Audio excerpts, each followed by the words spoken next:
Good morning. This is Father Stephen Kelly from St. John's Church in Detroit. We're continuing our series of daily morning meditations, where we generally look at one or another of the lessons that are assigned for morning or evening prayer, what is known as the Daily Office Lectionary. And today, for Monday, the first Monday in Lent, let's take a look at the lesson that's assigned for evening prayer from St. John's Gospel, or the 9th chapter, beginning at the first verse. And as Jesus passed by, he saw a man which was blind from his birth. And his disciples asked him, saying, Master, who did sin, this man or his parents, that he was born blind? Jesus answered, Neither hath this man sinned nor his parents, but that the works of God should be made manifest in him. I must work the works of him that sent me, while it is day. The night cometh when no man can work. As long as I am in the world, I am the light of the world. When he had thus spoken, he spat on the ground, and made clay of the spittle, and he anointed the eyes of the man blind with the clay. And he said unto him, Go wash in the pool of Siloam, which is by interpretation sent. And he went this way therefore, and washed, and came seeing. His neighbors therefore, and they which before him had seen him that he was blind, said, Is this not he that sat and begged? Some said, This is he, and others said, He is like him. But he said, I am he.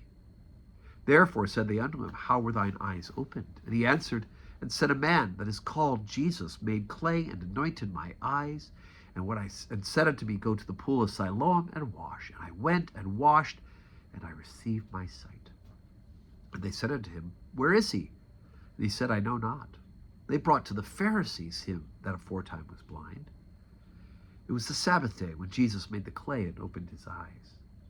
Then again the Pharisees also asked him how he had received his sight. And they said unto him, He put clay upon my eyes, and I washed, and I do see. Therefore said some of the Pharisees, This man is not of God, because he keepeth not the Sabbath day. Others said, How can a man that is a sinner do such miracles? And there was a division among them. They said to the blind man again, What sayest thou of him that he hath opened thine eyes? He said, He is a prophet. But the Jews did not believe concerning him that he had been blind and received his sight, until they called the parents of him who had received his sight. And they asked him, saying, Is this your son, who ye say was born blind?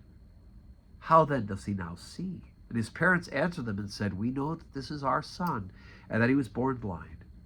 But by what means he now seeth, we know not, or who hath opened his eyes, we know not. He's of age, ask him, he can speak for himself. These words spake his parents, because they feared the Jews. For the Jews had agreed already that if any man did confess that he was the Christ, he should be put out of the synagogue. Therefore his parents said, He is of age, ask him. Okay, so the story pauses for today there. And of course we'll pick up tomorrow with the second half of the story.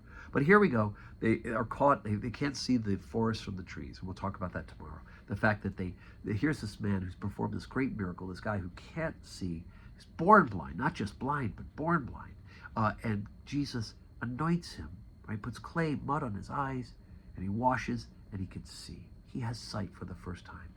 And rather than everybody rejoicing in the glory of God and what's happened to him, they start getting on his case.